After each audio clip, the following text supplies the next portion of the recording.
Je m'appelle Cordelia Winterbourne, j'ai 90 ans, et j'ai été institutrice de maternelle pendant 47 ans avant de prendre ma retraite. Rien durant ces décennies passées à m'occuper d'enfants n'aurait pu me préparer à ce qui s'est passé le jour le plus sombre de ma vie. Je venais de rentrer après avoir enterré mon petit-fils de 8 ans, Ézéchiel. Les funérailles étaient modestes, juste la famille et quelques-uns de ses camarades d'école. Ma fille Serafina était inconsolable, et mon gendre Tadeu a à peine prononcé un mot. J'avais moi-même placé des lys blancs dans le cercueil d'Ézéchiel, les arrangeant autour de son petit visage paisible.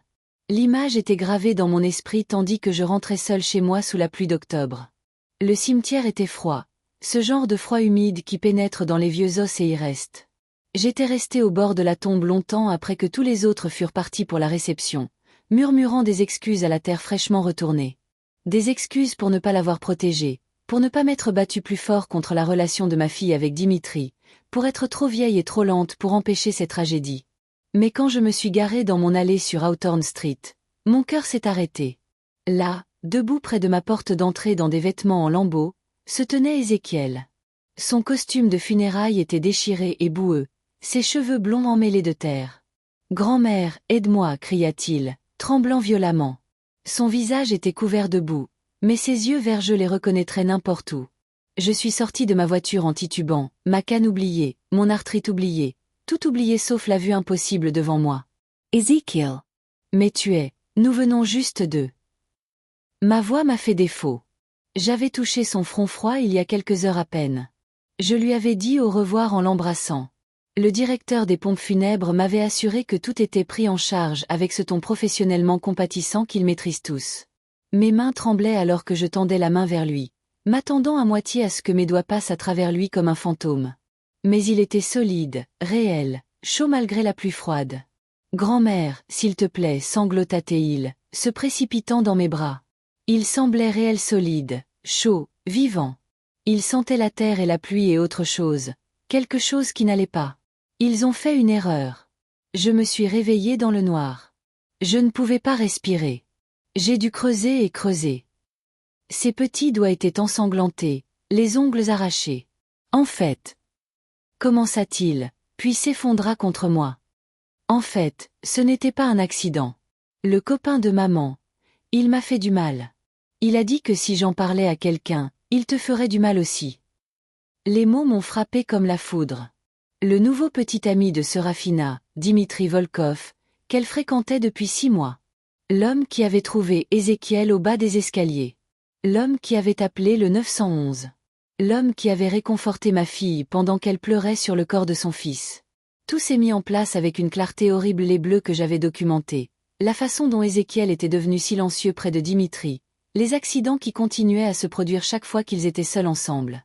J'ai serré Ézéchiel fort et j'ai couru enfin, boitillé aussi vite que mes vieilles jambes pouvaient nous porter jusqu'à Accent-Grave ma voiture. « Nous allons au poste de police tout de suite » dis-je, ma voix tremblant de rage et d'incrédulité. Mais alors que je cherchais mes clés, j'ai vu du mouvement dans mon rétroviseur. Un SUV noir s'était garé derrière nous, bloquant mon allée. Dimitri en est sorti, ses yeux gris froids fixés sur nous. « Bonjour, Cordelia » dit-il calmement, comme si trouver un enfant mort-vivant était parfaitement normal. « Je pense que nous devons parler. » Derrière lui, 2 autres hommes ont émergé du véhicule. Ils ne portaient pas d'uniforme, mais quelque chose en eux criait danger. La façon dont ils bougeaient, coordonnés et déterminés, comme des loups encerclant une proie. L'un avait une cicatrice sur la mâchoire, l'autre portait des lunettes de soleil chères malgré le temps nuageux. Ils se sont déployés, coupant toute voie d'évasion. « Grand-mère » murmura Ézéchiel, se pressant plus près de moi. « Ne les laisse pas me ramener. Ils ont d'autres enfants. Sous terre. Dans l'endroit sombre. » Ces mots ont envoyé de la glace dans mes veines. Il ne s'agissait pas seulement d'un crime terrible. C'était quelque chose de plus grand, quelque chose de monstrueux. J'ai serré mes clés de voiture comme une arme, calculant nos chances. À 90 ans, je ne pouvais pas me battre. Mais j'avais passé une vie à protéger des enfants, et je n'allais pas m'arrêter maintenant. « Sur mon cadavre » grognai-je à Dimitri. Il sourit un sourire froid et terrible. « Cela peut s'arranger, vieille femme. Vous avez vécu une longue vie. Ézéchiel a encore tant de potentiel. Tant de valeur. » La façon dont il a dit « valeur » m'a donné la chair de poule. Ce n'était pas un homme parlant de l'avenir d'un enfant. C'était un prédateur discutant de marchandises. J'ai tiré Ézéchiel derrière moi, mon corps un frêle bouclier entre lui et ses monstres. La police le cherchera, menti-je. Je les ai déjà appelés. Dimitri rit, un son comme du verre brisé. Avec quel téléphone? Celui dans votre voiture? La ligne fixe que j'ai déconnectée la semaine dernière quand je suis venu? Ou peut-être le téléphone portable qui connaît de si malheureux problèmes de service ces derniers temps? Mon sang s'est glacé. Il avait planifié cela, se préparant aux imprévus. Depuis combien de temps tendait-il ce piège? Il y a 6 mois, ma vie était différente. Ézéchiel venait me rendre visite tous les mercredis après l'école, et nous faisions des biscuits pendant qu'il me racontait sa journée. C'était un enfant brillant, curieux de tout, demandant toujours pourquoi, jusqu'à ce que je sois à court de réponse. Sa mère, Serafina, avait des difficultés depuis son divorce d'avec Tade 2 ans auparavant. La bataille pour la garde avait été laide, et Ézéchiel passait la plupart de son temps à faire la navette entre les maisons. J'essayais d'être son endroit stable, son refuge. Nous faisions des puzzles, lisions des livres et nous occupions de mon petit jardin. Il aimait particulièrement mes rosiers, toujours prudent de ne pas toucher les épines. Elles sont belles mais elles peuvent faire mal, avait-il dit une fois, une sagesse au-delà de son âge. Comme certaines personnes, avais-je répondu, sans savoir à quel point ces mots seraient prophétiques. Nos mercredis étaient sacrés, d'abord les devoirs, puis les biscuits, puis quelle que soit l'aventure que nous pourrions trouver dans ma vieille maison. Parfois, nous explorions le grenier, trouvant des trésors de mon passé. D'autres fois, nous construisions des forts de couverture dans le salon et prétendions être des explorateurs dans des terres inexplorées. Puis Dimitri est entré en scène. Serafina l'avait rencontré à son cours de yoga. Il était le nouvel instructeur mystérieux qui parlait avec un léger accent et avait une telle énergie spirituelle, comme elle le disait. Je ne l'ai pas aimé dès notre première rencontre. Peut-être était-ce la façon dont il regardait Ézéchiel, comme s'il calculait quelque chose. Ou comment il semblait toujours apparaître partout où nous étions. Il est juste très attentionné, avait ri Serafina quand je l'avais mentionné. Mais les hommes attentionnés ne font pas taire les enfants. Et Ézéchiel, mon petit-fils bavard, était devenu silencieux près de Dimitri. Je ne l'aime pas, grand-mère, avait-il murmuré une fois. Il me regarde dormir. Quand j'avais demandé des détails, Ézéchiel s'était tu, regardant autour de lui comme si Dimitri pouvait se matérialiser depuis les ombres. Cela aurait dû être mon premier vrai avertissement, mais je l'avais rationalisé comme l'inconfort d'un enfant avec le nouveau petit ami de sa mère. Comme j'avais eu tort. Les changements chez Ézéchiel étaient graduels, au début moins de rire, plus de nervosité, une tendance à tressaillir quand les adultes bougeaient trop vite. J'avais essayé de parler à Serafina, mais elle était éprise. Tu es juste trop protectrice, maman. Dimitri aime Ézéchiel. Il parle même d'adoption après notre mariage. Le mot mariage m'avait frappé comme une gifle. Ils ne sortaient ensemble que depuis 3 mois. Mais Serafina était désespérée pour la stabilité, pour quelqu'un qui aiderait avec les factures et la solitude. Tade avait commencé à sortir avec quelqu'un de nouveau, quelqu'un de plus jeune, et Serafina se sentait remplacée. Dimitri semblait être son salut. Il payait pour des choses, l'emmenait en voyage, achetait à Ézéchiel des jouets chers que le garçon ne touchait jamais. Tu vois? Il fait tellement d'efforts, disait Serafina. Mais je remarquais des choses qu'elle ne voyait pas ou ne voulait pas voir. Les jouets étaient toujours des choses qui isolaient Ézéchiel. Des jeux vidéo solo, des livres sur des enfants qui partaient seuls à l'aventure, du matériel d'art qui nécessitait une concentration calme et solitaire. Tout était conçu pour garder Ézéchiel séparé, gérable, contrôlable. Dimitri coupait systématiquement Ézéchiel des autres influences, et ma fille était trop aveuglée par l'amour pour le voir. 3 semaines avant la mort d'Ézéchiel, il était venu chez moi avec des bleus sur les bras. Je suis tombé de vélo, dit-il, mais son vélo était cassé depuis des mois. J'ai tout documenté, pris des photos, mais quand je les ai montrées à Serafina, elle a explosé. Comment oses-tu accuser Dimitri? Ézéchiel est juste maladroit. Il se blesse toujours à l'école aussi. Mais je connaissais mon petit-fils. Il n'était pas maladroit. Il était prudent, réfléchi, doux. Les bleus étaient des marques de doigts, de taille adulte, enroulés autour de ses bras minces comme des bracelets. J'avais vu assez de choses durant mes années d'enseignement pour reconnaître les signes. Il y avait d'autres choses aussi. Ézéchiel avait recommencé à mouiller son lit, quelque chose qu'il n'avait pas fait depuis qu'il avait 4 ans. Il avait perdu du poids, picorant sa nourriture même quand je faisais ses plats préférés. Et les dessins qu'il faisait pendant notre temps d'art étaient devenus sombres, pleins de gribouillis noirs et de personnages sans visage. Je les avais tous gardés, construisant un dossier de preuves qui semblait si clair avec le recul mais que les autorités avaient rejeté comme non concluant.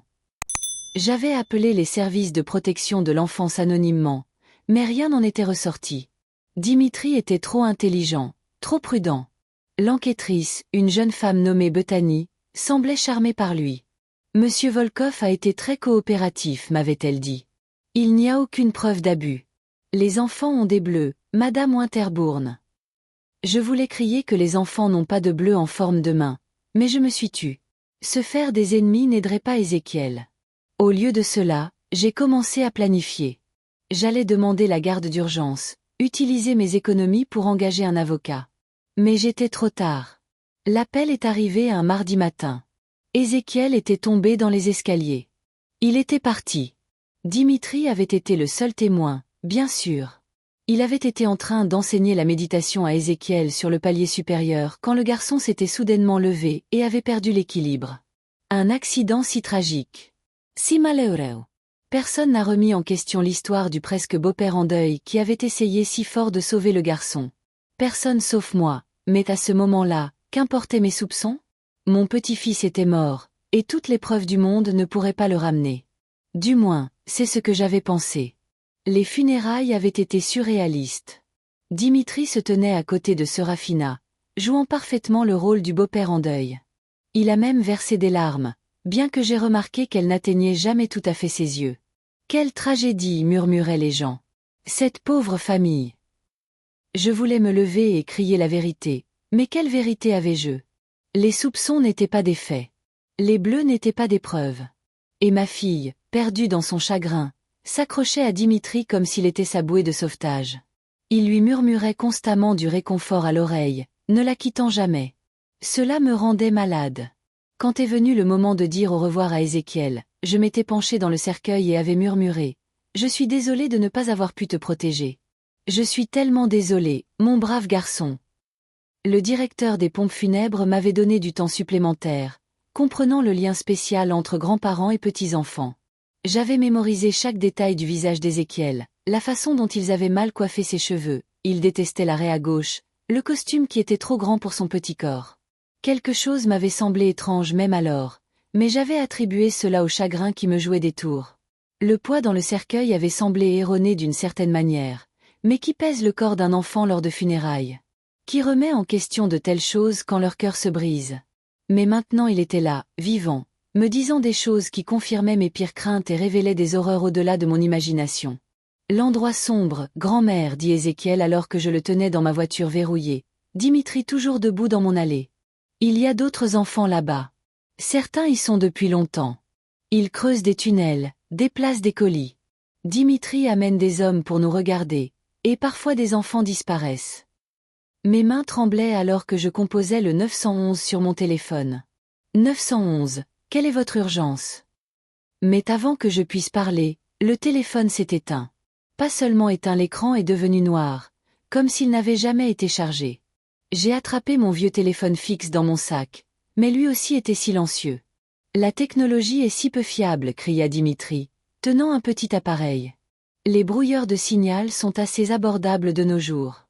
Vraiment, Cordelia, pensiez-vous que je n'avais pas préparé toutes les éventualités ? Je fais cela depuis des années. Son aveu désinvolte m'a glacé plus que n'importe quelle menace. Ce n'était pas sa première fois. Combien d'autres accidents y avait-il eu ? Combien d'autres familles en deuil ? Quel papier ? Demandai-je quand il mentionna que Serafina avait signé quelque chose. Dimitri saw it. Une procuration. En cas d'urgence. Et ceci en est certainement une. C'était un mensonge, ça devait l'être. Mais Serafina, dans son chagrin, aurait pu signer n'importe quoi. Il est mort, criai-je. Nous l'avons enterré. Le sourire de Dimitri s'élargit. L'avons-nous fait ? En êtes-vous certaine ? Le chagrin peut faire voir des choses aux gens. Peut-être avez-vous un épisode. La démence est si courante à votre âge. Qui croirait une femme de 90 ans prétendant que son petit-fils mort est vivant ? Ils penseront que vous avez perdu la raison. Serafina s'inquiète déjà de votre état mental. La manipulation était expertement faite. Il avait préparé le terrain, je m'en rendais compte. Semant des graines de doute sur ma capacité mentale. Combien de conversations avait-il eu avec ma fille sur sa mère âgée préoccupante? Combien de suggestions subtiles que peut-être je devenais un danger pour moi-même? Je repensais aux dernières semaines Serafina me demandant si je prenais mes médicaments, mentionnant des maisons de retraite, se demandant si je devais encore conduire. Tout était l'œuvre de Dimitri, se préparant pour ce moment. Les deux hommes avec Dimitri se sont déplacés pour flanquer ma voiture. L'un portait une corde, l'autre quelque chose qui brillait dans la lumière du Porsche. « Grand-mère » murmura Ézéchiel, « il y a un homme nommé Marcus dans les tunnels. C'est un policier, un vrai. Il fait semblant d'être un méchant pour trouver des preuves. Il m'a dit que si jamais je m'échappais, je devrais trouver le détective Lisandé McCourt au 12e commissariat. Il a dit de lui dire les cardinaux sont dans le nid-point. C'était étrangement spécifique, le genre de détail qu'un enfant ne pourrait pas inventer. L'espoir s'est enflammé dans ma poitrine. S'il y avait une opération d'infiltration, si quelqu'un connaissait cette horreur, alors nous avions une chance. Mais d'abord, nous devions survivre aux prochaines minutes. Dimitri s'approchait, confiant dans son contrôle de la situation. « Allons, Cordelia. Réglons cela comme des gens civilisés. Vous me donnez le garçon, et vous pouvez vivre vos années restantes en paix. Battez-vous contre moi, et, eh bien, les personnes âgées ont de si malheureux accidents. Chute dans les escaliers, mélange de médicaments, crise cardiaque soudaine. Tant de façons pour une vieille femme de mourir. » J'ai pris une décision qui allait à l'encontre de tous mes instincts de grand-mère. J'ai démarré la voiture et j'ai percuté en marche arrière le SUV de Dimitri. L'impact a secoué mes vieux os, mais cela a créé assez d'espace pour tourner le volant et déchirer à travers ma pelouse. Dimitri a plongé sur le côté alors que je labourais mon jardin de roses, les épines griffant la voiture comme des ongles. « Tiens bon, bébé » dis-je à Ézéchiel alors que nous rebondissions dans la rue. Dans le miroir, j'ai vu Dimitri courir vers son SUV. Son masque calme se fissurant enfin. Nous avions des minutes, peut-être moins. Le 12e commissariat était à 15 minutes. Mais d'abord, nous devions disparaître. Mon esprit parcourait les options, faisant appel aux connaissances de décennies de vie dans cette ville. Dimitri pouvait avoir la technologie et la main-d'œuvre, mais j'avais l'expérience et le désespoir. Et parfois, c'est suffisant. Alors que nous prenions un virage en crissant, Ézéchiel pointa vers une rue latérale. Par là, grand-mère. Marcus m'a appris la disposition de la ville au cas où je m'échapperais. Il a dit d'éviter les routes principales. Même dans la terreur, mon petit-fils pensait clairement. Quel que soit l'enfer qu'il avait enduré, cela l'avait forgé en quelque chose de plus fort que n'importe quel enfant de 8 ans ne devrait avoir à être. J'ai suivi ses directions, fier et le cœur brisé à parts égales. J'avais vécu dans ce quartier pendant 60 ans. Je connaissais tous les raccourcis, toutes les ruelles, tous les endroits où se cacher. Mon défunt mari, Cornelius, avait été chauffeur de taxi, et il m'avait enseigné les secrets de la ville. Ne prends jamais la route évidente, Delia, disait-il. Alors je ne l'ai pas fait. J'ai tourné dans le vieux quartier industriel, où les entrepôts abandonnés créaient un labyrinthe d'ombre. Ézéchiel se blottissait sur le siège passager, ses yeux scrutant chaque miroir. Ils ont des traceurs, dit-il doucement. Dans les voitures. C'est comme ça qu'ils trouvent les enfants qui s'enfuient. Mon sang s'est glacé. Si ma voiture avait été compromise. Mais non, je l'avais fait réviser à mon endroit habituel la semaine dernière. À moins que Dimitri n'ait planifié plus loin que je ne le pensais. L'ampleur de son opération devenait plus claire à chaque révélation. Ce n'était pas un crime passionnel ou d'opportunité. C'était une entreprise, méticuleusement planifiée et exécutée. Combien d'enfants avaient souffert pendant que tout le monde autour d'eux restait aveugle aux signes? Combien de grand-mères avaient senti que quelque chose n'allait pas mais avaient été rejetées comme paranoïaques? Le poids de l'échec collectif pesait sur moi, mais je l'ai mis de côté. La culpabilité pouvait venir plus tard. Pour l'instant, la survie était tout ce qui comptait. Je me suis garé dans un vieux parking, qui avait été fermé pour construction mais jamais vraiment rénové. Les barrières étaient cassées, et des camps de sans-abri parsemaient les coins. Parfait. Je me suis garé entre deux camionnettes rouillées et me suis tourné vers Ézéchiel.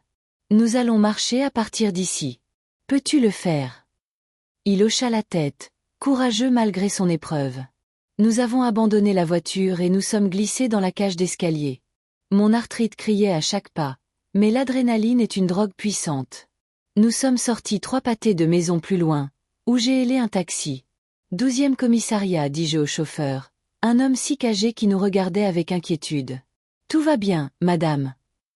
Urgence familiale, dis-je, ce qui n'était pas un mensonge.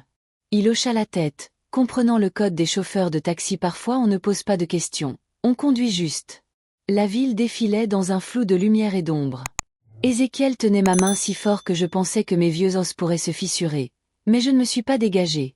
Ses ongles étaient encore incrustés de terre de tombe, un détail qui rendait l'impossibilité de notre situation cruellement réelle.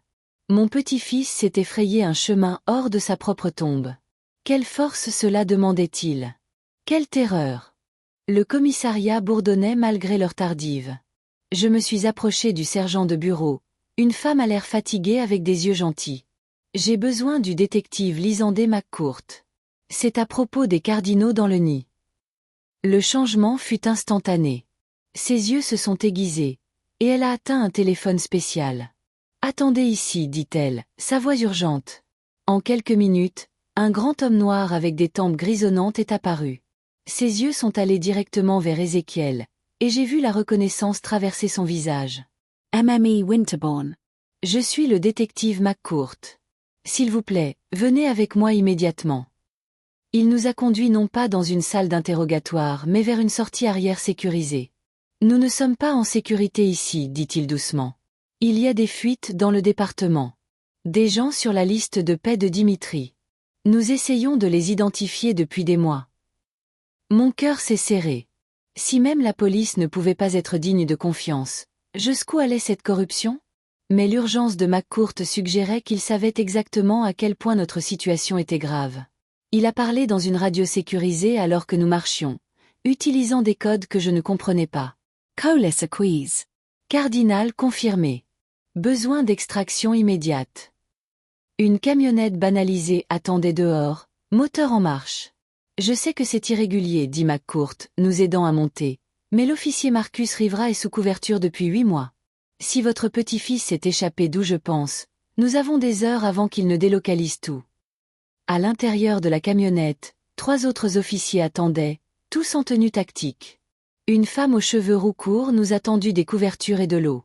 Je suis l'agent Sally Park, FBI. Ézéchiel, tu es très courageux. Peux-tu nous parler des autres enfants? Ézéchiel hocha la tête, sa petite main serrant la mienne. Il y en a 12 autres. La plus jeune a peut-être 5 ans. Elle s'appelle Luna. Elle pleure pour sa maman tous les soirs. Sa voix s'est brisée sur les derniers mots, et j'ai vu la mâchoire de l'agent Park se crisper. C'étaient des agents des forces de l'ordre endurcis, mais les crimes contre les enfants frappaient différemment. Park a commencé à enregistrer pendant qu'Ézéchiel parlait, sa jeune voix stable malgré l'horreur de ce qu'il décrivait. Le professionnalisme de tout cela, l'efficacité. La préparation me disait que ce n'était pas leur première opération de sauvetage. Combien de ces réseaux existaient? Combien d'enfants étaient piégés dans des endroits sombres pendant que le monde continuait au-dessus d'eux, inconscients? La camionnette filait à travers la ville pendant qu'Ézéchiel parlait. Il décrivait des tunnels sous un vieux manoir à la périphérie, où les enfants étaient gardés dans des cellules. Ils étaient forcés d'emballer de la drogue, de blanchir de l'argent, et pire, certains étaient préparés pour la vente. Dimitri appelle ça son académie, dit Ézéchiel. Il dit aux acheteurs que les enfants sont entraînés pour être des serviteurs parfaits. Personne ne les regrettera parce qu'il ne prend que des enfants de foyers brisés, des enfants dont les parents sont toxicomanes ou en prison ou... Il s'est tu. Ou des enfants dont les parents lui font confiance, ai-je terminé. Le tableau devenait clair. Dimitri n'était pas seulement le petit ami de Serafina. C'était un prédateur qu'il avait choisi spécifiquement parce qu'Ézéchiel correspondait à son profil de victime, un enfant de divorce, famille en difficulté, mère célibataire débordée. La précision de cela me rendait malade. Combien de fois avait-il fait cela? Combien de familles avait-il détruites en jouant le partenaire parfait? L'agent Park coordonnait déjà avec d'autres unités, ses doigts volant sur une tablette tactique. Nous avons le domaine Blackwood sous surveillance depuis 3 mois, dit-elle. Mais nous avions besoin de confirmation sur ce qu'il y avait à l'intérieur. Votre petit-fils vient de nous donner un motif probable. Elle regarda Ézéchiel avec quelque chose entre l'admiration et la tristesse. Tu vas sauver beaucoup d'enfants ce soir. L'agent Park a coordonné le raid comme un chef d'orchestre dirigeant une symphonie. Des équipes étaient positionnées à chaque sortie connue du domaine Blackwood, une propriété tentaculaire qui avait été abandonnée pendant des décennies après que son propriétaire soit mort sans héritier. L'imagerie thermique montre des signatures de chaleur dans les niveaux du sous-sol, rapporta un technicien. 15, peut-être 20 individus. Les petits sont regroupés dans l'ailée. Mon cœur s'est serré. C'étaient des enfants, apparaissant comme de petites signatures de chaleur sur un écran. Ézéchiel, dit doucement le détective McCourt, nous avons besoin que tu restes dans la camionnette avec ta grand-mère. Tu en as assez fait. Mais Ézéchiel secoua la tête. Vous avez besoin de moi. Il y a des pièges. Des plaques de pression qui déclenchent des alarmes. Marcus m'a appris le chemin au cas où je sortirai un jour. Le ton neutre du garçon parlant de naviguer dans les pièges d'un complexe de trafic m'a brisé le cœur une fois de plus. Quel enfant de 8 ans devrait savoir de telles choses? Mais ces connaissances pouvaient sauver des vies, et tout le monde dans la camionnette le savait. L'agent Park luttait avec la décision, je pouvais le voir sur son visage. Utiliser un enfant traumatisé comme guide allait à l'encontre de tous les protocoles. Mais ces protocoles étaient écrits pour des situations normales, et rien dans tout cela n'était normal. C'était dangereux, utiliser un enfant traumatisé comme guide. Mais l'alternative était d'alerter les ravisseurs et de potentiellement perdre les autres enfants pour toujours. L'agent Park a pris la décision difficile. Il peut nous guider par radio. Madame Winterbourne, êtes-vous à l'aise avec cela? Je ne l'étais pas. Chaque fibre de mon être voulait garder Ézéchiel en sécurité dans mes bras. Mais ces autres enfants avaient besoin de nous. Faites-le, dis-je.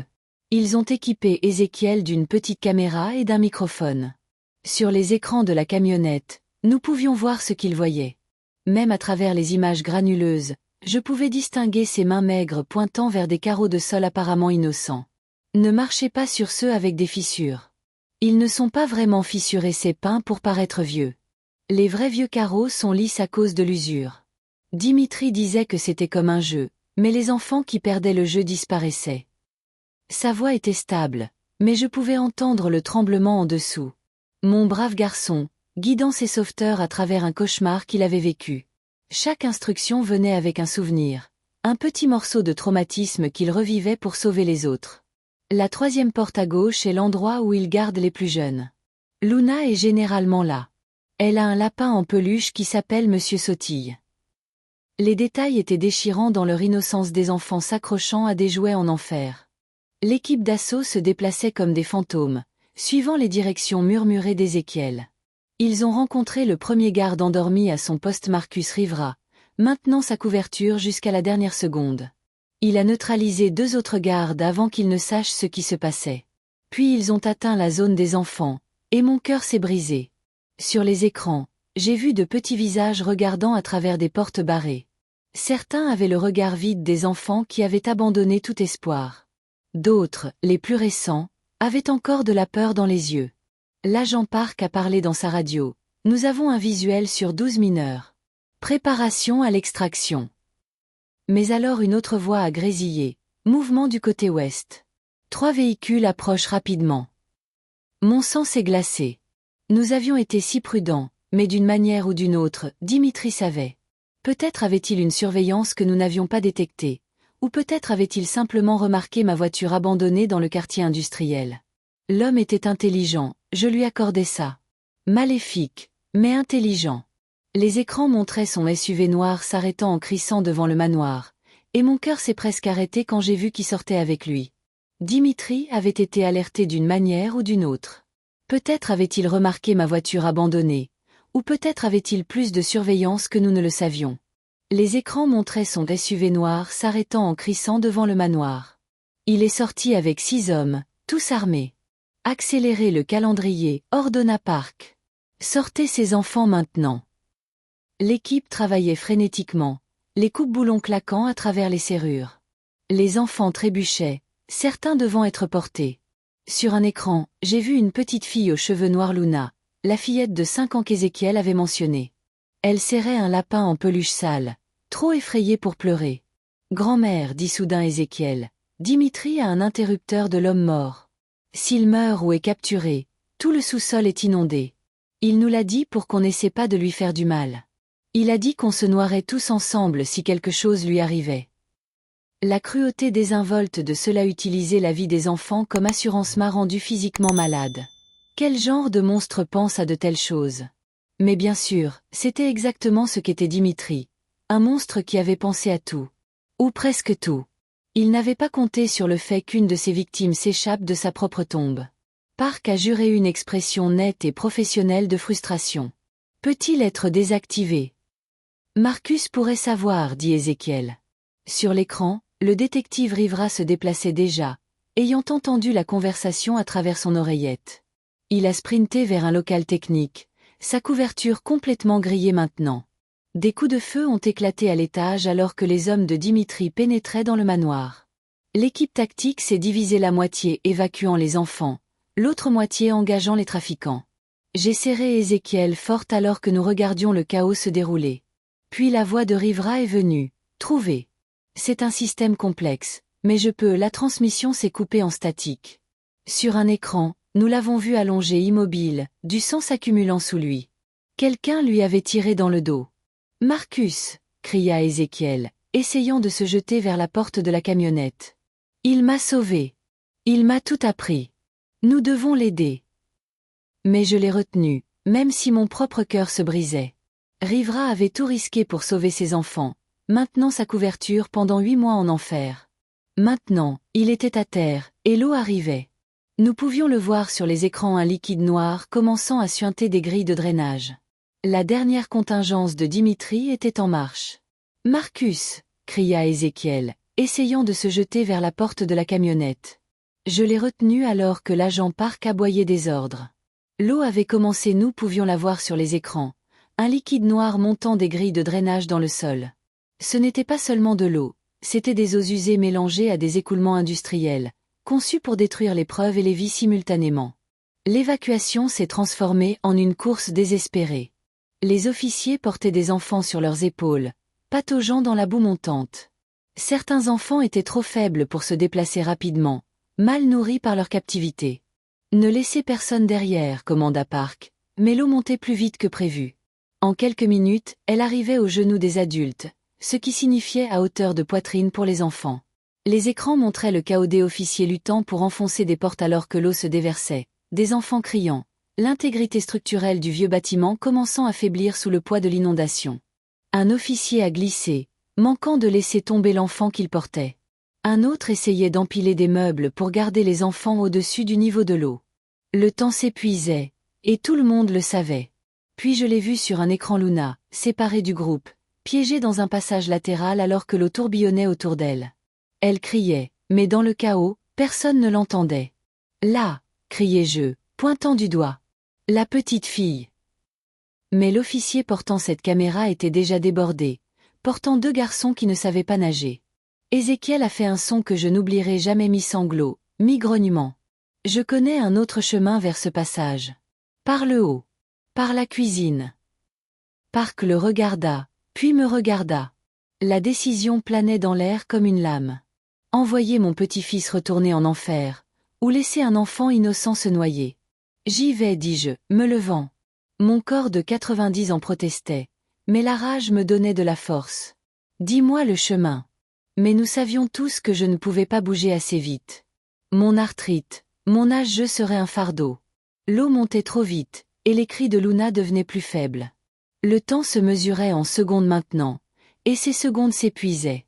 J'avais échoué à protéger Ézéchiel avant. Je ne pouvais pas échouer avec Luna maintenant.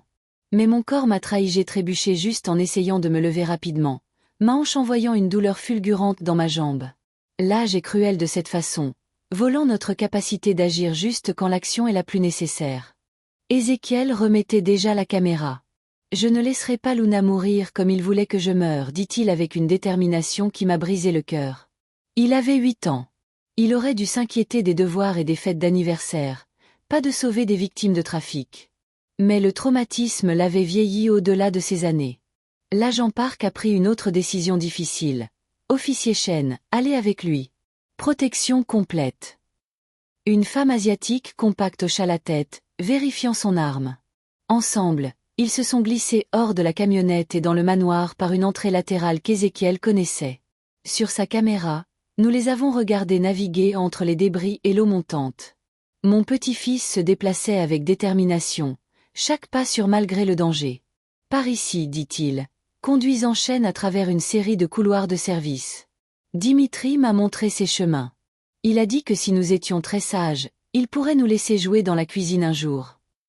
La cruauté désinvolte des fausses promesses faites aux enfants emprisonnés a envoyé une nouvelle rage à travers moi. Combien de mensonges ces enfants avaient-ils entendus? Combien de faux espoirs suspendus juste hors de portée? Sur les écrans, l'équipe principale avait amené la plupart des enfants au rez-de-chaussée, mais l'eau suivait, se déversant par chaque ouverture. Les hommes de Dimitri s'étaient retirés quand ils avaient réalisé que le bâtiment était inondé apparemment.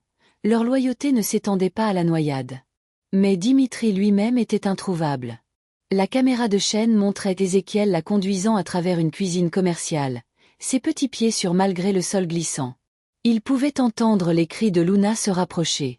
Puis, du mouvement dans les ombres. Shane a pivoté, arme levée, mais le tir est venu d'un autre angle. Elle est tombée durement, la caméra tournant pour montrer les carreaux du plafond. « Officier à terre !» cria Park dans sa radio, mais il n'y avait rien que nous puissions faire depuis la camionnette. Sur la caméra d'Ézéchiel, nous l'avons vu jeter un coup d'œil à la forme immobile de Shane, puis continuer à avancer. Il ne pouvait pas s'arrêter. Les cris de Luna devenaient plus faibles, et l'eau montait plus vite. Mon petit-fils de 8 ans a dû faire un choix qu'aucun enfant ne devrait affronter: aider un protecteur tombé ou sauver un autre enfant.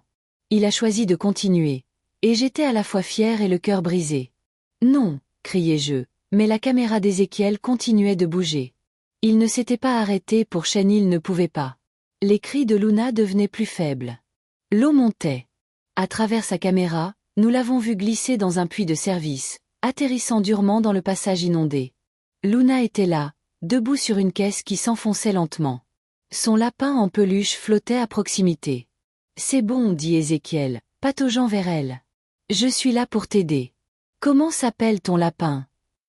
Même dans la terreur, les enfants répondent à la gentillesse.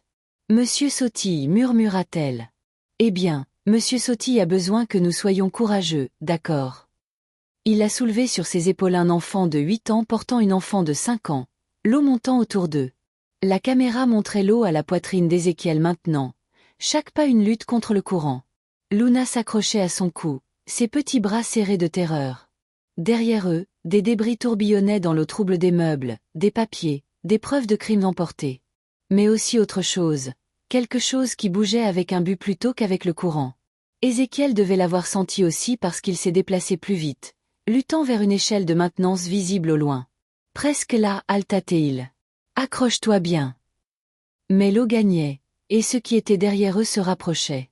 À travers la caméra d'Ézéchiel, nous l'avons regardé lutter dans le passage inondé, Luna s'accrochant à son cou.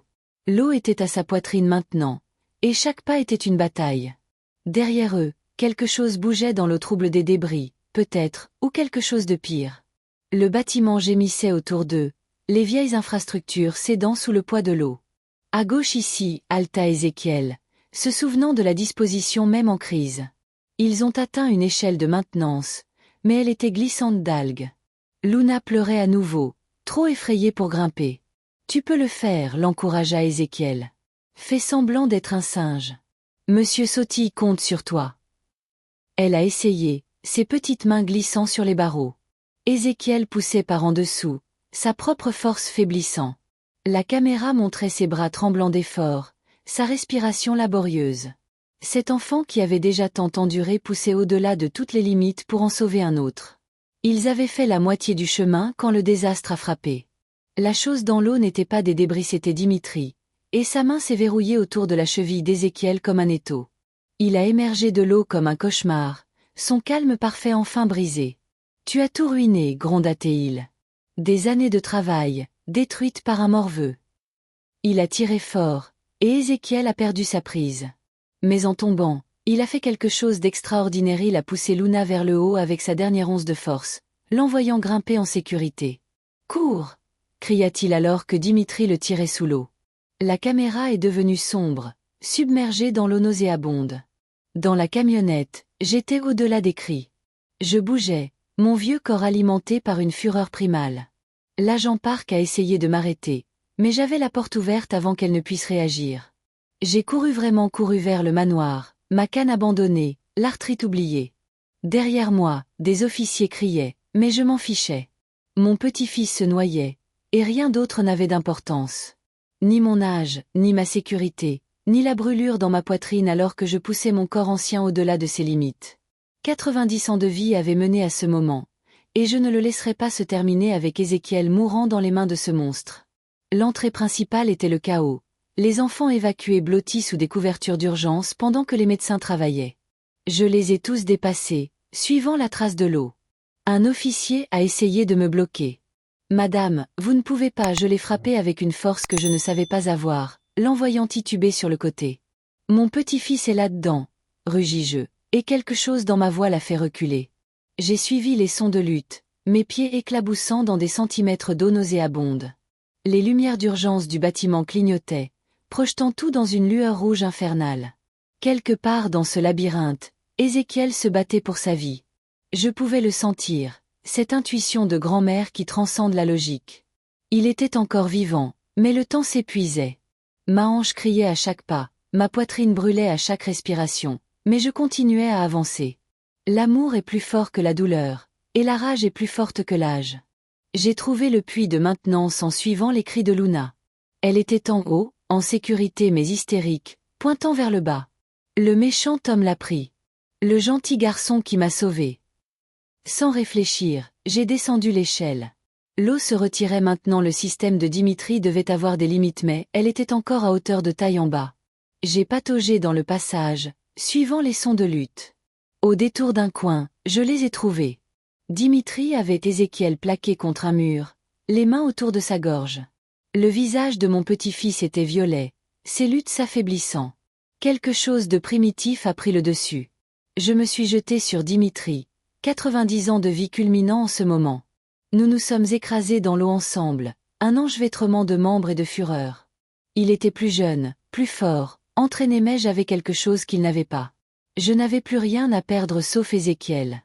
Mon mari Cornelius avait été boxeur avant d'être chauffeur de taxi. Il m'avait enseigné des choses que les dames bien ne sont pas censées savoir. Les yeux, la gorge, l'aine, avait-il dit. Batte-toi salement quand ta vie en dépend. Alors je l'ai fait. Nous sommes tombés ensemble dans l'eau sale. Il était plus fort, plus jeune, entraîné mais j'avais quelque chose qu'il n'avait pas.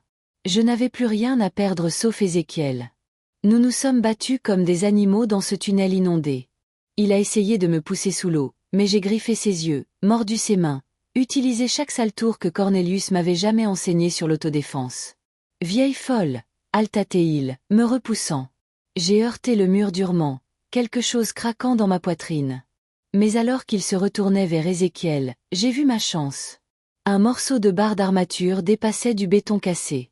Avec ma dernière force, je l'ai attrapé et j'ai frappé. Le son qu'il a fait en frappant son crâne était humide, final. Il est tombé comme une pierre. Pendant un moment, il y a eu le silence sauf pour le goutte à goutte de l'eau et ma respiration saccadée. Puis la réalité s'est écrasée. Ézéchiel ne bougeait pas. J'ai éclaboussé à ses côtés, mes mains tremblantes cherchant un pouls. Rien. Ses lèvres étaient bleues, sa peau froide. Non, murmurai-je. Pas encore. S'il te plaît, pas encore. Ézéchiel ne respirait pas. Je l'ai traîné vers des eaux moins profondes, mes côtes cassées criant, et j'ai commencé la RCR. Apaya, respire. Apaya, respire. Allez, bébé. Reviens à grand-mère. Apaya, respire. Ses lèvres étaient bleues, sa petite poitrine immobile. Appuyez, respirez. S'il te plaît, Dieu. Pas encore. Ne le reprends pas encore. Appuyez, il a toussé, de l'eau jaillissant de ses poumons.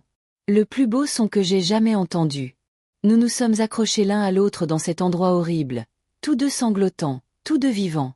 Des pas ont éclaboussé vers nous l'agent Park et son équipe, nous rattrapant enfin. Médical, maintenant. Aboya-t-elle, mais je ne pouvais pas lâcher Ézéchiel. Pas encore. Peut-être jamais. Il respirait, son cœur battait, et c'était tout ce qui comptait. Dimitri gémit à proximité, encore vivant mais à peine. Je n'ai ressenti aucune culpabilité à ce sujet. Il survivrait pour faire face à la justice, paralysée par les dommages que j'avais causés. Parfois, la miséricorde, c'est de ne pas frapper quelqu'un une deuxième fois, même quand tous les instincts crient pour cela. L'hôpital était un flou de murs blancs et de machines qui bipent. Il nous avait séparés brièvement Ézéchiel pour examen, moi pour mes côtes cassées et diverses coupures. Mais j'avais fait un tel scandale qu'il nous avait rapidement réunis. Il était allongé dans le lit de l'aile pédiatrique, paraissant petit et fragile, mais ses yeux étaient alertes. Vivant. C'est ce qui comptait. L'agent Park a rendu visite avec des mises à jour. Les 12 enfants ont été récupérés. Certains ont besoin de soins médicaux approfondis, mais ils survivront. Grâce à Ézéchiel. Elle a fait une pause. Et à vous. Bien que ce que vous avez fait était incroyablement imprudent. Je ne me suis pas excusée. Les grands-mères ne s'excusent pas de sauver leurs petits-enfants. Comment va le détective Rivera? Demandai-je. Park saw it légèrement. Dur comme des clous. La balle a manqué tout ce qui était vital. Il témoignera depuis son lit d'hôpital, mais il se rétablira complètement. 8 mois de preuve, plus ce que nous avons trouvé ce soir, c'est suffisant pour mettre Dimitri et tout son réseau en prison pour toujours. Le soulagement était écrasant. Rivera avait tout risqué pour sauver ses enfants, et il avait survécu pour voir la justice rendue. L'histoire qui a émergé au cours des jours suivants était horrible dans son ampleur. Dimitri Volkov, pas son vrai nom, dirigeait le réseau de trafic depuis plus d'une décennie. Il ciblait spécifiquement les mères célibataires avec des enfants vulnérables, jouant le petit ami parfait jusqu'à ce qu'il ait accès. Certains enfants étaient vendus. D'autres étaient gardés pour le travail. Quelques-uns, comme Ézéchiel, étaient préparés pour des acheteurs spéciaux qui voulaient des enfants éduqués et bien élevés. La chute dans les escaliers avait été mise en scène, mais quelque chose avait mal tourné avec la dose de sédatifs. Ézéchiel s'était réveillé à la morgue, traumatisé et confus, et avait réussi à s'échapper avant qu'il ne puisse le reprendre. Les pompes funèbres étaient dans le coup, expliqua Park. Dimitri les possédait à travers des sociétés écrans. Ils avaient déjà fait ça, de fausses morts, des funérailles à cercueil fermé, des familles en deuil qui ne se doutaient de rien pendant que leurs enfants étaient vendus en esclavage. L'ampleur du mal était stupéfiante. Combien de familles avaient enterré des cercueils vides? Combien d'enfants étaient encore là-bas, officiellement morts mais en réalité emprisonnés? Comment? Demandai-je à Ézéchiel un soir tranquille. Comment es-tu sorti d'eux? Je ne pouvais pas dire cercueil. Il a compris quand même. Il ne l'avait pas encore cloué. Seul le couvercle de présentation était fermé. J'ai poussé et poussé jusqu'à ce que quelque chose se casse. Puis j'ai creusé à travers la terre meuble. Il venait juste de commencer à remplir la tombe quand tout le monde est parti pour la réception. Sa voix était neutre, mais ses mains tremblaient. Je savais que tu m'aiderais, grand-mère. Tu as toujours cru que quelque chose n'allait pas. La culpabilité de ne pas avoir agi plus tôt me hanterait pour toujours. Mais nous avions agi à temps pour sauver 12 autres enfants. Cela devait compter pour quelque chose. Luna avait été placée dans une famille d'accueil spécialisée dans la récupération des traumatismes. Les autres enfants recevaient des soins similaires. Ce n'était pas suffisant, rien ne pourrait défaire ce qu'ils avaient enduré, mais c'était un début. Et le réseau de Dimitri se défaisait rapidement, avec des arrestations dans plusieurs États. Chaque enfant qu'ils avaient pris serait recherché, chaque fausse mort enquêtée. Le FBI estimait que des dizaines d'autres victimes pourraient être trouvées. Serafina est arrivée le 3e jour, ayant été en garde à vue pendant que le FBI triait les connexions de Dimitri. Elle ressemblait à un fantôme elle-même, les yeux creux et tremblantes. « Maman » murmura-t-elle. « Ezekiel. Je suis tellement désolée. Je suis tellement désolée. » La réunion était douloureuse. Ézéchiel était heureux de voir sa mère, mais a tressailli quand elle a essayé de le serrer dans ses bras. La confiance, une fois brisée, prend du temps à reconstruire. Il m'a montré des papiers, dit-elle en pleurant. Certificat de décès, autorisation de crémation. Tout avait l'air réel. Je n'ai jamais pensé, qui pourrait imaginer? J'aurais pu être cruelle alors. J'aurais pu lui rappeler chaque avertissement qu'elle avait ignoré. Au lieu de cela, j'ai tenu ma fille pendant qu'elle sanglotait, parce qu'elle était aussi une victime. Dimitri avait été un maître manipulateur, choisissant soigneusement ses cibles, jouant sur leur vulnérabilité. Le besoin désespéré d'amour et de stabilité de Serafina en avait fait la cible parfaite. La culpabilité qu'elle portait était une punition suffisante. Aucune mère ne devrait avoir à vivre avec la connaissance qu'elle avait invité un monstre dans la vie de son enfant. Les conséquences juridiques étaient complexes. Dimitri avait survécu à accent grave peine mais ne marcherait plus jamais. Mon coup avec la barre d'armature avait endommagé sa colonne vertébrale. Je ne ressentais aucune culpabilité à ce sujet non plus. Il était accusé de dizaines de chefs d'accusation, du trafic à la tentative de meurtre. Son réseau s'est défait rapidement, avec des arrestations dans 3 États. Le détective Marcus Rivera a survécu à sa blessure et a témoigné depuis son lit d'hôpital, ses 8 mois sous couverture fournissant des preuves cruciales. Il avait sauvé cet enfant avant ce raid final, travaillant soigneusement pour éviter les soupçons. Ézéchiel était l'enfant le plus courageux que j'ai jamais rencontré, a-t-il dit au journaliste. Il connaissait les risques de s'échapper, mais il a fait pour sauver les autres. L'attention médiatique était écrasante. Nous avons fait de notre mieux pour protéger Ézéchiel, mais l'histoire du garçon qui s'était échappé de sa propre tombe pour sauver d'autres enfants avait capturé l'imagination publique. Les dons ont afflué pour les enfants secourus, et une nouvelle législation a été proposée pour prévenir des crimes similaires. Cela ne rendrait pas l'innocence que ces enfants avaient perdue, mais peut-être que cela protégerait les autres. 6 mois plus tard, la vie avait trouvé un nouveau rythme. Ézéchiel vivait avec moi maintenant officiellement. L'arrangement de garde avait été rapide après que tout soit sorti au grand jour. Serafina rendait visite quotidiennement, reconstruisant lentement sa relation avec son fils par la thérapie et la patience. Elle avait déménagé dans notre quartier, prenant un petit appartement où elle pouvait être proche mais donner à Ézéchiel l'espace dont il avait besoin. Les autres enfants secourus étaient placés dans des familles ou dans des établissements de soins spécialisés. Luna, la petite fille avec Monsieur Sautille, a été adoptée par la sœur de l'agent Park. Nous rendions visite parfois, et la joie de la voir jouer comme un enfant normal valait chaque côte cassée que j'avais endurée. Marcus Rivera était retourné au service actif, bien qu'il se spécialise maintenant dans les crimes contre les enfants. Il rendait visite à Ézéchiel régulièrement, leur lien forgé dans l'obscurité de ce complexe incassable. Parfois, ils s'asseyaient juste ensemble, ne parlant pas, se comprenant d'une manière que le reste d'entre nous ne pouvait pas. Le traumatisme crée son propre langage, et il le parlait couramment. Les cauchemars étaient la partie la plus difficile.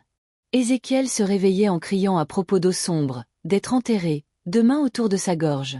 Ces nuits-là, je le tenais et chantais les vieilles berceuses que j'avais chantées à Serafina il y a des décennies. Nous faisions du chocolat chaud et nous nous asseyions sur le porche, regardant les étoiles jusqu'à ce que les tremblements s'arrêtent. « Penses-tu que les mauvais rêves disparaîtront un jour, grand-mère » demanda-t-il une nuit. « Ils s'estomperont, promis-je. Mais la force que tu as trouvée dans cet endroit sombre, cela reste pour toujours. » Tú es un héros, Ezequiel. Tu has sauvé Luna. Tu as sauvé tous ces enfants. Nous les avons sauvés, corrigea-t-il. Toi et moi et le détective Marcus et tout le monde. Ensemble. Il avait raison, bien sûr.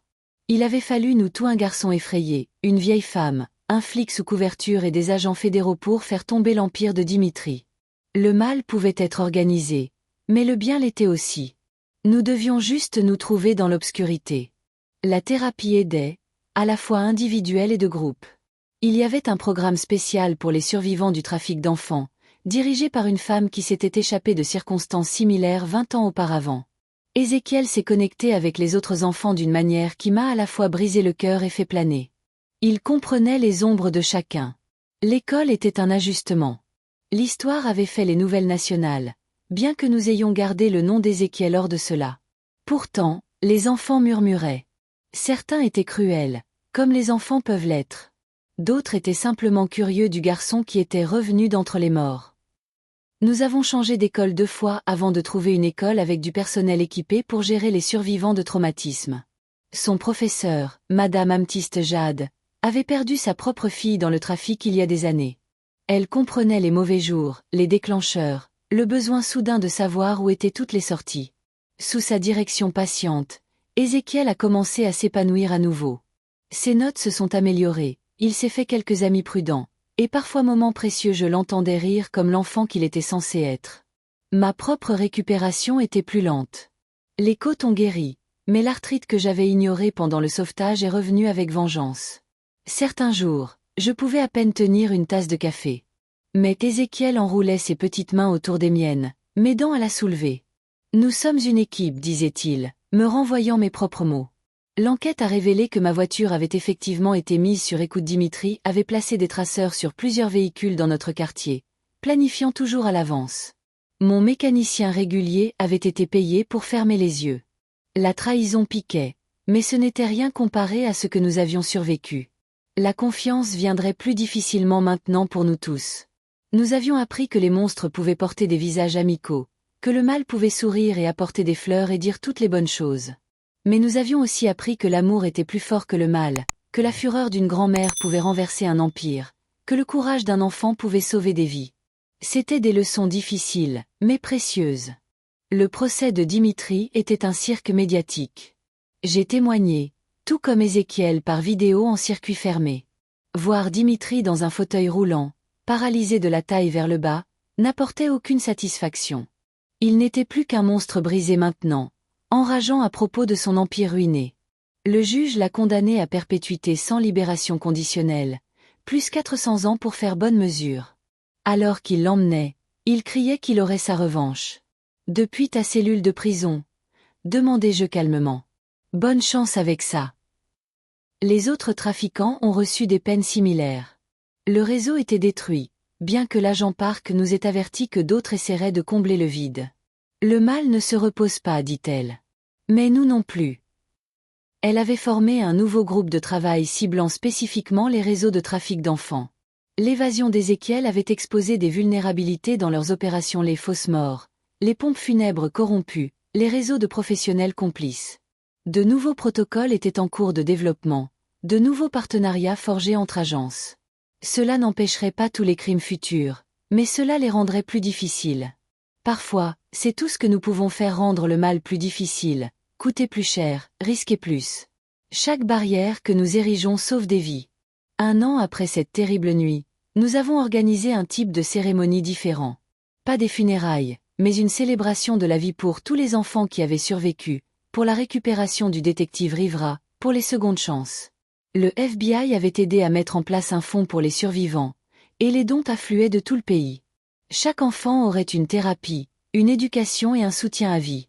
Cela ne pourrait pas effacer leur traumatisme, mais cela pourrait les aider à construire des avenirs. Ézéchiel avait décidé qu'il voulait être détective comme Marcus Rivera. Pour aider d'autres enfants, dit-il. Je n'avais aucun doute qu'il ferait exactement cela. Il avait une force forgée dans l'obscurité, une compassion née de la souffrance. Le monde avait besoin de gens comme lui, des gens qui avaient vu le visage du mal et avaient choisi de se battre plutôt que de se cacher. À 9 ans, il travaillait déjà avec l'équipe de l'agent Park pour développer de meilleurs protocoles pour identifier les enfants à risque. Ses idées, aussi douloureuses qu'elles soient à entendre, pouvaient sauver des vies. La cérémonie a eu lieu dans mon jardin, le jardin de roses replanté après que je l'ai détruit avec ma voiture. Ézéchiel avait aidé à choisir de nouvelles variétés, des variétés résilientes qui fleurissaient malgré des conditions difficiles. Comme nous, avait-il dit, et j'avais pleuré des larmes de joie.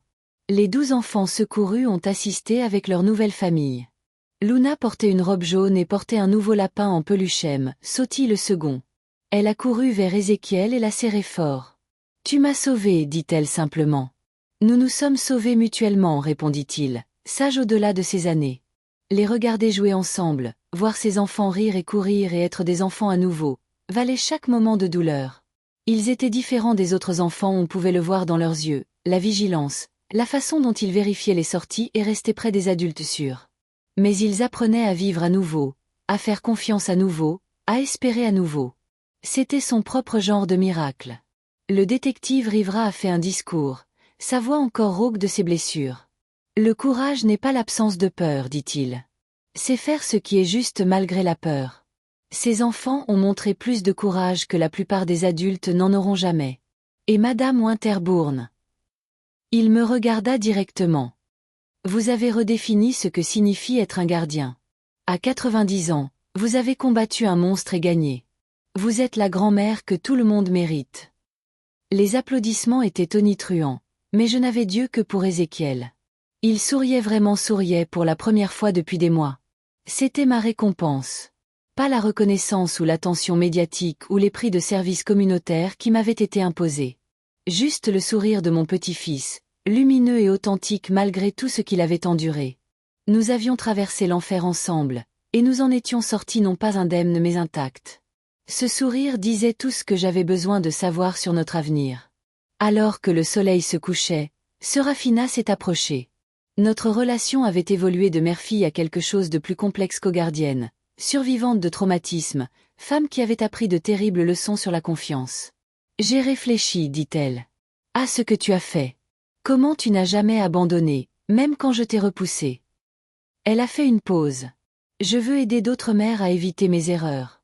Je démarre une fondation Signes avant-coureurs de partenaires prédateurs, ressources pour les parents célibataires. M'aideras-tu? C'était le début de la guérison entre nous. Pas le pardon. Exactement, certaines blessures coupent trop profondément, mais un mouvement vers l'avant. Bien sûr, dis-je. Parce que c'est ce que nous faisons. Nous prenons notre douleur et la transformons en but. La fondation aiderait finalement des centaines de familles à identifier et à échapper à des situations dangereuses. Serafina s'est jetée dans le travail avec la même intensité qu'elle avait autrefois réservée à Dimitri. C'était sa pénitence, son but, son chemin vers la rédemption. Et j'étais fière d'elle de l'avoir trouvée. Cette nuit-là, après que tout le monde soit rentré chez lui, Ézéchiel et moi nous sommes assis sur la balançoire du porche, regardant les lucioles danser dans le jardin. « Grand-mère, dit-il doucement, je sais que ce qui m'est arrivé était horrible. Mais si cela n'était pas arrivé, ces autres enfants pourraient encore être piégés. Luna pourrait être. » Il s'est tu. C'était un poids qu'aucun enfant ne devrait porter, l'arithmétique morale complexe du traumatisme. Tu n'as pas choisi ce qui t'est arrivé, dis-je prudemment. Mais tu as choisi ce qu'il fallait en faire. C'est ce qui te rend extraordinaire. Il s'est appuyé contre moi, et nous nous sommes balancés doucement, entourés du parfum des roses et du son des grillons. La nuit était paisible, mais nous savions tous les deux que la paix était fragile. Quelque part là-bas, d'autres enfants étaient piégés dans des endroits sombres. D'autres grand-mères sentaient que quelque chose n'allait pas. D'autres monstres chassaient. Mais ce soir, nous étions en sécurité. Ce soir, nous étions ensemble. Ce soir, c'était suffisant. Veux-tu me reparler de grand-père? Demanda-t-il. De comment il t'a appris à te battre? Alors je lui ai raconté des histoires de Cornelius, qui avait été boxeur avant d'être chauffeur de taxi, qui avait insisté pour que j'apprenne à me défendre à une époque où les dames ne faisaient pas de telles choses. Il serait fier de toi, dis-je. Fier de nous deux. Alors que les étoiles sortaient, j'ai réalisé que c'était à cela que ressemblait la victoire. Non pas l'absence de cicatrices, mais le refus de les laisser nous définir. Nous avions traversé l'enfer et en étions sortis non pas indemnes, mais intacts. Et demain, nous nous réveillerions et continuerions à nous battre pour d'autres enfants, pour la justice, pour le simple droit de se sentir en sécurité dans ce monde. Mon petit-fils était mort et était revenu. Nous l'avions tous les deux fait, d'une certaine manière. Et notre résurrection ne faisait que commencer. L'obscurité avait essayé de nous réclamer, mais nous nous étions réclamés l'un l'autre à la place. L'amour avait été notre lumière dans les tunnels, notre air quand nous ne pouvions pas respirer, notre force quand nos corps défaillaient. Et l'amour nous porterait en avant, un jour à la fois, une victoire à la fois, un enfant sauvé à la fois. Parce que c'est ce que font les gardiens. Nous gardons. Nous nous battons. Nous endurons. Et nous n'abandonnons jamais, jamais.